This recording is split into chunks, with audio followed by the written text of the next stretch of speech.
Hello guys, welcome back to our YouTube channel. അപ്പോൾ ഇന്ന് നമ്മൾ വീണ്ടും ഒരു ഇൻഫർമേറ്റീവ് വീഡിയോ ആയിട്ടാണ് വന്നിട്ടുള്ളത്. എന്താ ഇന്നത്തെ നമ്മുടെ വീഡിയോ? ഇന്നത്തെ വീഡിയോ നമ്മൾ പറയാൻ ഉദ്ദേശിക്കുന്നത് ബ്ലോക്ക്ഡ് അക്കൗണ്ടിനെ കുറിച്ചാണ്. ബ്ലോക്ക്ഡ് അക്കൗണ്ടിനെ പറ്റി നിങ്ങൾ ഓൾറെഡി കേട്ടിട്ടുണ്ടായിരിക്കും. പക്ഷേ എന്നാൽ നമ്മൾ കുറച്ച് ഡീറ്റെയിൽ ആയിട്ട് ഇപ്പം ഇനി വരാൻ ഉദ്ദേശിക്കുന്ന കുറച്ച് സ്റ്റുഡൻസിനോ അല്ലെങ്കിൽ ജോബ് സീക്കേഴ്സിനോ ഒക്കെ ഇപ്പോൾ യൂസ്ഫുൾ ആവുമെന്നുള്ള വിശ്വാസത്തിൽ നമ്മൾ ചെയ്യുകയാണ്. സോ അതിനകത്ത് നമ്മൾ മെയിൻലി കുറച്ച് ഡീറ്റെയിൽ ആയിട്ട് നമ്മൾ പറയുന്നുണ്ട്. അതായത് എന്താണ് ബ്ലോക്ക്ഡ് അക്കൗണ്ട്, അതായത് ആർക്കൊക്കെ എടുക്കാൻ പറ്റും, പിന്നെ ഡിഫറെൻറ്റ് ടൈപ്സ് ഓഫ് പ്രൊവൈഡേഴ്സ് ഉണ്ട്, ആ ബ്ലോക്ക്ഡ് അക്കൗണ്ടിൽ നമ്മൾ എത്ര പൈസ ഇട്ട് കാണിക്കണം, പിന്നെ അതിന് വരുന്ന അതിൻ്റെ കുറച്ച് പ്രോസസ്സ് എങ്ങനെ സ്റ്റെപ്പ് ബൈ സ്റ്റെപ്പ് ആയിട്ട് നമ്മൾ ആപ്പിൽ അല്ലെങ്കിൽ എങ്ങനെ ഓൺലൈനിലോ അതെങ്ങനെയാ ചെയ്യേണ്ടത് എന്നുള്ളത് കുറച്ച് ഡീറ്റെയിൽ ആയിട്ട് നമ്മൾ ഈ വീഡിയോയ്ക്കകത്ത് ഇൻക്ലൂഡ് ചെയ്യാം. അപ്പോൾ നമുക്ക് വീഡിയോ സ്റ്റാർട്ട് ചെയ്താലോ? Let's start. അപ്പോൾ ആദ്യം തന്നെ നമുക്ക് എന്താ ബ്ലോക്ക്ഡ് അക്കൗണ്ട് എന്ന് ഷോർട്ട് ആയിട്ട് നോക്കാം. നിങ്ങളൊരു ഇന്റർനാഷണൽ സ്റ്റുഡൻ്റ് ആയിട്ടോ അല്ലെങ്കിൽ ഒരു ജോബ് സീക്കർ വിസയിലൊക്കെ ജർമ്മനിയിലോട്ട് വരുമ്പോഴത്തേക്ക് ഇവിടുത്തെ ഗവൺമെന്റ് ആവശ്യപ്പെടുന്ന ഒരു special type of bank account ആണ് ബ്ലോക്ക്ഡ് അക്കൗണ്ട് എന്ന് വെച്ചാൽ. ഇവിടെ അതിന് പറയുന്നത് സ്പെയർ കോണ്ടോ എന്നാണ്. നമ്മളിവിടെ താമസിക്കുന്ന പീരീഡിൽ, അതായത് സ്റ്റുഡൻ്റ് ആയിട്ടോ ജോബ് സീക്കർ വിസയിലൊക്കെ വന്ന് ഇവിടെ താമസിക്കുന്ന പീരീഡിൽ നമ്മളുടെ എല്ലാ ഫിനാൻഷ്യൽ കാര്യങ്ങളും മീറ്റ് ചെയ്യാനുള്ള കഴിവ്, അതായത് അതിനുള്ള എമൗണ്ട് നമ്മുടെ ഉണ്ട് എന്ന് കാണിക്കുന്ന ഒരു അക്കൗണ്ടാണ് ഈ ബ്ലോക്ക്ഡ് അക്കൗണ്ട് എന്ന് വെച്ചിട്ടുണ്ടെങ്കിൽ.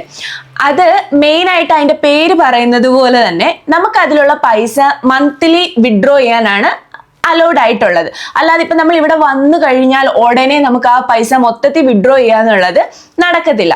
ബ്ലോക്ക്ഡ് അക്കൗണ്ടിന്റെ മെയിൻ ഒരു എന്തുകൊണ്ടാണ് അത് വേണോന്ന് പറയുന്നതെന്ന് വെച്ച് കഴിഞ്ഞാൽ, നമ്മൾ ഇവിടെ എന്തെങ്കിലും സ്റ്റുഡന്റ് വിസയിലോ അല്ലെങ്കിൽ ജോബ് സീക്കർ വിസയിലൊക്കെ ഇവിടെ വന്നതിന് ശേഷം ഇവിടുത്തെ ഗവൺമെന്റിനെ നമ്മൾ ഡിപ്പെൻഡ് ചെയ്യാൻ പാടില്ല. നമുക്ക് ഇവിടെ ജീവിക്കാൻ പൈസ ഇല്ലെന്നുണ്ടെങ്കിൽ നമുക്ക് ഇവിടുത്തെ ഗവൺമെന്റിൽ നിന്ന് പൈസ വാങ്ങിക്കാനായിട്ട് പാടില്ല.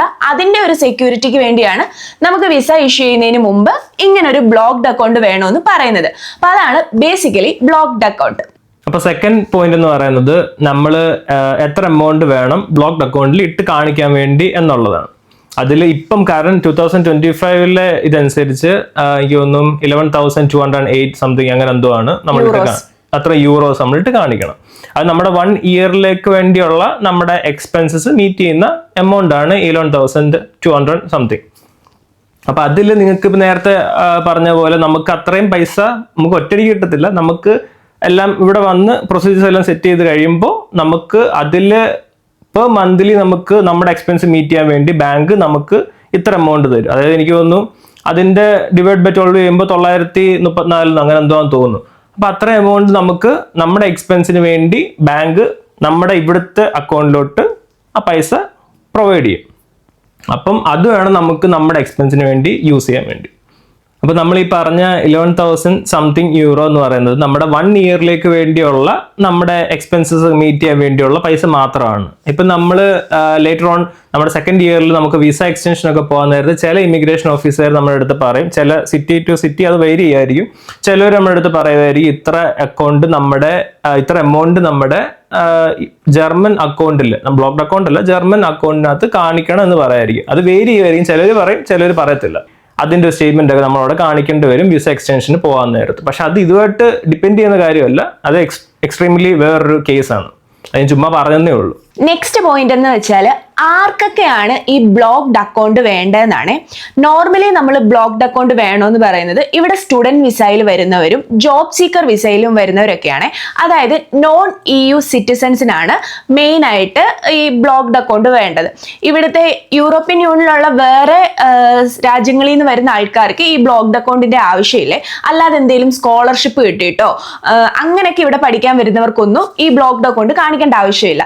നമ്മളെപ്പോലെ നാട്ടിൽ നിന്ന് ഇവിടെ സ്റ്റുഡൻസ് ആയിട്ടൊക്കെ വരുന്നവർക്ക് എന്തായാലും ബ്ലോക്ക്ഡ് അക്കൗണ്ട് കാണിക്കേണ്ടി വരും. ജോബ് സീക്കർ വിസയിൽ വരുന്നവർക്കും കാണിക്കണം. അല്ലാതെ വർക്ക് വിസ കിട്ടി വരുന്നവർക്ക് ഈ ബ്ലോക്ക്ഡ് എമൗണ്ടോ ബ്ലോക്ക്ഡ് അക്കൗണ്ടിന്റെ ഒന്നും ആവശ്യമില്ല. സ്പൗസ് വിസയിൽ വരുന്നവർക്കും ആവശ്യമില്ല. സ്റ്റുഡൻസിന്റെ സ്പൗസ് ആയിട്ടാണ് നിങ്ങൾ വരുന്നതെങ്കിൽ അപ്പൊ നമുക്ക് ബ്ലോക്ക്ഡ് അക്കൗണ്ട് കാണിക്കേണ്ടി വരും. ഇത്ര ആൾക്കാർക്കാണ് നോർമലി നമ്മൾ ഈ ഒരു ബ്ലോക്ക്ഡ് അക്കൗണ്ട് എടുക്കേണ്ടി വരുന്നത്. അപ്പൊ അടുത്ത പോയിന്റ് എന്ന് പറയുന്നത് എവിടാണ് നമുക്ക് അല്ലെങ്കിൽ ആര് വഴിയാണ് നമുക്ക് നല്ല ബ്ലോക്ക്ഡ് അക്കൗണ്ട് എടുക്കാൻ പറ്റുന്നത്, അല്ലെങ്കിൽ ബെസ്റ്റ് പ്രൊവൈഡേഴ്സ് ആരൊക്കെയാണ് എന്ന് നമുക്ക് നോക്കാം. അതിൽ നിങ്ങൾ ഫസ്റ്റ്ലി ചെക്ക് ചെയ്യേണ്ടത് എന്താണെന്ന് വെച്ചാൽ ഈ പ്രൊവൈഡേഴ്സ് പലതരത്തിലുള്ള പ്രൊവൈഡേഴ്സ് ഉണ്ട്. അതിൽ ജർമ്മൻ എംബസി റെക്കഗ്നൈസ് ചെയ്തേക്കുന്ന പ്രൊവൈഡേഴ്സ് ആണോ എന്ന് നോക്കിയിട്ട് അവരെ റിലേ ചെയ്യുക. അതിൽ മെയിൻലി നല്ല വെൽ നോൺ ആയിട്ടുള്ള ആൾക്കാരിൽ കുറച്ച് പേരുണ്ട്. അതിൽ ഫിൻഡിബ, എക്സ്പാട്രിയോ, കൊറാക്കിൾ, പിന്നെ ഡോയ്ച്ചെ ബാങ്ക്. ഈ ഞാൻ എടുത്തേക്കുന്ന ഫിൻഡിബ ആയിരുന്നു. ഫിൻഡിബയിൽ നമുക്ക് നല്ല എല്ലാം ഭയങ്കര ഓൺലൈൻ ആയിട്ട് എല്ലാ കാര്യങ്ങളും നമുക്ക് ചെയ്യാൻ പറ്റും. അത് ഭയങ്കര നമുക്ക് യൂസർ ഫ്രണ്ട്ലിയാണ്. നമുക്ക് ആപ്പൊക്കെ യൂസ് ചെയ്യാൻ നേരത്ത് നമുക്ക് നല്ല കൺവീനിയൻ്റ് യൂസ് ചെയ്യാൻ നേരത്ത്. പിന്നെ ഭയങ്കര ഫാസ്റ്റ് ആണ് അവരുടെ പ്രോസസ്സിങ് ഒക്കെ. അപ്പം ഞാൻ എടുത്തേക്കുന്ന എൻ്റെ പേഴ്സണൽ എക്സ്പീരിയൻസ് കൊണ്ടാണ് ഞാൻ ഫിൻഡിബ നിങ്ങൾ പ്രിഫർ ചെയ്യുന്നതും. പിന്നെ വേറെ ഉള്ളത് എക്സ്പാട്രിയോ ഉണ്ട്. എക്സ്പാട്രിയോക്കകത്ത് എനിക്ക് തോന്നുന്നു അവർ കുറച്ചും കൂടെ ഇൻഷുറൻസിന്റെ കാര്യങ്ങളും എല്ലാം കുറച്ച് പ്രൊവൈഡ് ചെയ്യുന്നുണ്ട്. എക്സ്ട്രാ കുറെ പാക്കേജസ് ഒക്കെ ഉണ്ട് അവർക്ക്. പിന്നെ ഉള്ളത് കൊറാക്കിൾ. അത് ഈ സെയിം പറഞ്ഞ പോലെ എക്സ്പാട്രിയോ പോലെ തന്നെ കുറച്ച് എയർ സർവീസസ്, ഫ്രീ സർവീസസ് അവരും പ്രൊവൈഡ് ചെയ്യുന്നുണ്ട്.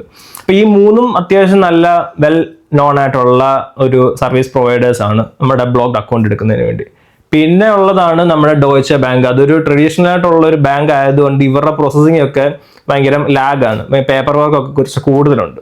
അപ്പൊ നമ്മൾ നാട്ടിൽ നിന്ന് വരുന്ന ആൾക്കാർക്ക് ഇവരെ റിലേ ചെയ്യാൻ ഭയങ്കര ബുദ്ധിമുട്ടായിരിക്കും.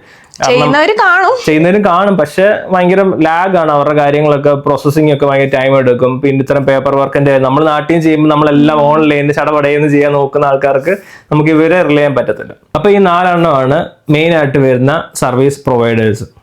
ഇനി ഈ പറഞ്ഞ ലിസ്റ്റിലുള്ള ഒന്നുമല്ല നിങ്ങൾ സെലക്ട് ചെയ്യുന്നതെന്നുണ്ടെങ്കിൽ നിങ്ങൾ എന്തായാലും ജർമ്മൻ എംബസിയുമായിട്ടോ കോൺസുലേറ്റ് ആയിട്ടൊക്കെ ഒന്ന് ചെക്ക് ചെയ്യുന്നത് നല്ലതാണ്. അവർ റെക്കഗ്നൈസ് ചെയ്തിട്ടുള്ള ഒരു ബ്ലോക്ക്ഡ് അക്കൗണ്ട് സർവീസ് ആണോ നിങ്ങൾ എടുത്തതെന്നുള്ളത്.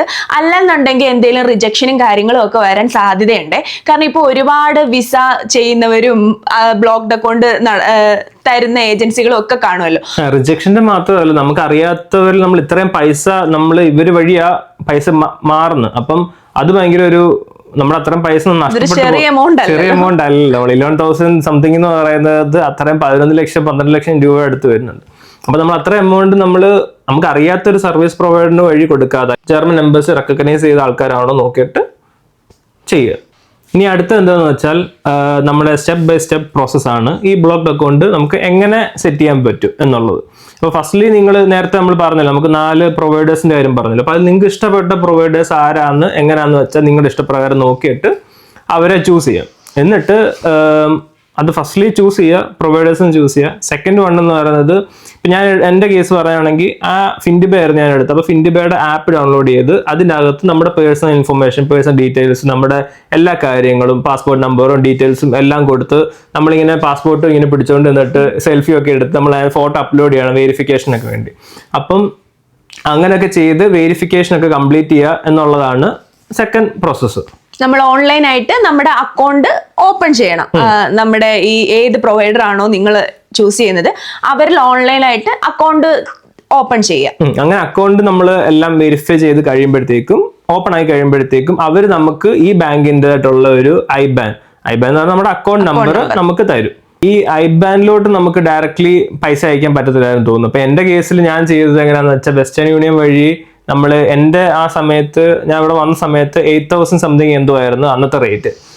അപ്പം ആ പൈസ നമ്മൾ പോൾ മെർച്ചൻസ് എന്ന് പറഞ്ഞ ഒരു ഏജന്റ് ഉണ്ടായിരുന്നു, അവർ വഴി ആ പൈസ ഈ ഐബാൻ നമ്മുടെ ഫിൻഡിബയുടെയോ അല്ലെങ്കിൽ അക്കൗണ്ട് നമ്പറിലോട്ടോ ഈ പൈസ മാറുമായിരുന്നു. കാരണം കൺവേർട്ട് ചെയ്യണ്ട്, നമ്മുടെ INR to euro ആക്കണം. അപ്പോൾ അതുവഴി നമ്മൾ വേറൊരു ഏജന്റ് വഴി മുട്ടിയിട്ട് അവരായിരുന്നു പൈസ കൺവേർട്ട് ചെയ്ത് ഇതിലോട്ടാക്കുന്നത്. അപ്പൊ ഇതായിരുന്നു നമ്മൾ തേർഡ് സ്റ്റെപ്പായിട്ട് നമ്മൾ ചെയ്യേണ്ടത്, പൈസ ട്രാൻസ്ഫർ ചെയ്യുക എന്നുള്ളത്. ഇനി 4ാമത്തെ സ്റ്റെപ്പ് എന്ന് പറഞ്ഞാൽ നമ്മൾ ഈ പൈസ അവർക്ക് ട്രാൻസ്ഫർ ചെയ്ത് കഴിയുമ്പോൾ അവർ നമുക്കൊരു കൺഫർമേഷൻ ലെറ്റർ തരും. അത് കിട്ടിയെന്ന് ഉറപ്പ് വരുത്തുക എന്നുള്ളതാണ് 4ാമത്തെ മെയിൻ സ്റ്റെപ്പ്. അപ്പൊ അതിൽ നമുക്ക് കൺഫർമേഷൻ നമുക്ക് കിട്ടിയെന്ന് പറഞ്ഞാൽ നമുക്ക് ഇമെയിലും വരും. പിന്നെ നമ്മുടെ ആ ആപ്പിൽ നോട്ടിഫിക്കേഷൻ മെസ്സേജിന്റെ സെക്ഷനകത്ത് മെസ്സേജ് വന്ന് കിടപ്പുണ്ടായിരിക്കും. അപ്പൊ കൺഫർമേഷൻ ലെറ്റർ കിട്ടിയതിന് ശേഷം മാത്രം ഈ കൺഫർമേഷൻ ലെറ്ററും കൊണ്ട് വേണം നമ്മൾ വിസ പ്രോസസ്സിന് വേണ്ടി പോവാൻ. അപ്പൊ വിസ പ്രോസസ്സിങ്ങിൽ ഈ കൺഫർമേഷൻ ലെറ്റർ ഒരു മാൻഡേറ്ററി ആയിട്ടുള്ള ഡോക്യുമെന്റ് ആണ്. നമ്മൾ പൈസയൊക്കെ ട്രാൻസ്ഫർ ചെയ്ത് അതിന്റെ കൺഫർമേഷൻ നമുക്ക് കിട്ടിയിട്ടുണ്ടെങ്കിൽ, എന്നിട്ട് നമ്മൾ നമ്മുടെ വിസ പ്രോസസ്സിങ്ങിന് മുമ്പ് അത് സബ്മിറ്റ് ചെയ്തിട്ടുണ്ടെങ്കിൽ നാട്ടിലുള്ള നമ്മുടെ പരിപാടിയെല്ലാം ഏകദേശം കഴിഞ്ഞ് പിന്നെയുള്ള പ്രോസസ്സ് എന്ന് പറഞ്ഞാൽ നമ്മൾ ജർമ്മനി വന്നതിന് ശേഷമാണേ. ജർമ്മനി വന്നതിന് ശേഷം ഞാൻ പറഞ്ഞല്ലോ, നമ്മൾ നേരത്തെ നമ്മുടെ ഇവിടുത്തെ ജർമ്മൻ അക്കൗണ്ട് നമ്മൾ വേറെ തുടങ്ങണം. ഈ ഫിൻഡിബ എന്ന് പറഞ്ഞ അക്കൗണ്ട് അല്ല, വേറെ ജർമ്മൻ അക്കൗണ്ട് തുടങ്ങണം. ഫോർ എക്സാമ്പിൾ സ്പാർക്കാസ എന്ന് പറഞ്ഞ അക്കൗണ്ട് ഉണ്ട്, പിന്നെ അങ്ങനെ വേറെ ഓരോ ബാങ്കുകളുണ്ട്. അപ്പൊ അവിടെ നമ്മൾ അക്കൗണ്ട് തുടങ്ങുക. ആ അക്കൗണ്ടിലോട്ട് ആ അക്കൗണ്ടും ഈ ഫിൻഡിബയുടെ അക്കൗണ്ടും തമ്മിൽ നമ്മൾ ലിങ്ക് ചെയ്യണം. അങ്ങനെ ലിങ്ക് ചെയ്യുമ്പോൾ അതിൻ്റെ അകത്തുനിന്ന് മന്ത്ലി നമ്മുടെ അലവൻസ് ആയിട്ട് കുറച്ച് പൈസ ഇങ്ങനെ വന്നുകൊണ്ട്, നമ്മൾ നേരത്തെ പറഞ്ഞ 900 സംതിങ് ആ പൈസ നമുക്ക് മന്ത്ലി വന്നുകൊണ്ടിരിക്കും. അപ്പൊ അത് വേണം നമ്മുടെ എക്സ്പെൻസിന് വേണ്ടി നമ്മൾ യൂസ് ചെയ്യാൻ. ഇതാണ് ഒരു ബേസിക് പ്രോസസ്സ് അല്ലെ, സ്റ്റെപ്പ് ബൈ സ്റ്റെപ്പ് എങ്ങനെയാണ് തുടങ്ങേണ്ടത്, എന്താണ് ചെയ്യേണ്ടത്, എങ്ങനെയാണ് ആ പൈസ കിട്ടുന്നത് എന്നൊക്കെയുള്ള സ്റ്റെപ്സ്. ലാസ്റ്റ് പോയിന്റ് എന്ന് പറഞ്ഞാൽ ഒരു കോസ്റ്റ് ഓർ ഫീസ് ആണ്. നമ്മളിപ്പോൾ ഏത് പ്രൊവൈഡറിനെയാണോ സെലക്ട് ചെയ്യുന്നത് അവരുടെ ഒരു സർവീസ് ചാർജ് എന്ന രീതിയിൽ നമ്മൾ കുറച്ച് പൈസ അവർക്ക് കൊടുക്കേണ്ടി വരുമല്ലോ. അത് നിങ്ങൾ ഏത് പ്രൊവൈഡറെയാണ് ചൂസ് ചെയ്യുന്നത് എന്നുള്ളതിനെ ഡിപ്പെൻഡ് ചെയ്തിരിക്കും എത്രയാണ് നിങ്ങളുടെ സർവീസ് ചാർജ് അല്ലെങ്കിൽ ആ അക്കൗണ്ട് മെയിൻ്റനൻസ് ഫീസ് എന്നുള്ളത്. ഇപ്പം നമ്മളൊരു നോർമലി പറഞ്ഞു കഴിഞ്ഞാൽ €100 തൊട്ട് €150 വരെയൊക്കെയാണ് ഈ ഒരു അക്കൗണ്ട് ഓപ്പൺ ചെയ്യുന്നതിൻ്റെയും മെയിൻ്റനൻസ് ചെയ്യുന്നതിൻ്റെയും ഒക്കെ ഫീ ആയിട്ട് വരുന്നത്. അപ്പൊ അതും കൂടെ നിങ്ങൾ കരുതിക്കോണേ. അപ്പൊ ഇതൊക്കെയാണ് ബേസിക്കലി ഒരു ബ്ലോക്ക്ഡ് അക്കൗണ്ട് തുടങ്ങാൻ നേരത്ത് അല്ലെങ്കിൽ തുടങ്ങുന്നതിനെ പറ്റി അറിഞ്ഞിരിക്കേണ്ട കുറച്ച് കാര്യങ്ങൾ. അപ്പൊ നിങ്ങൾ കുറച്ച് കാര്യങ്ങളുടെ അറിഞ്ഞിരിക്കുക.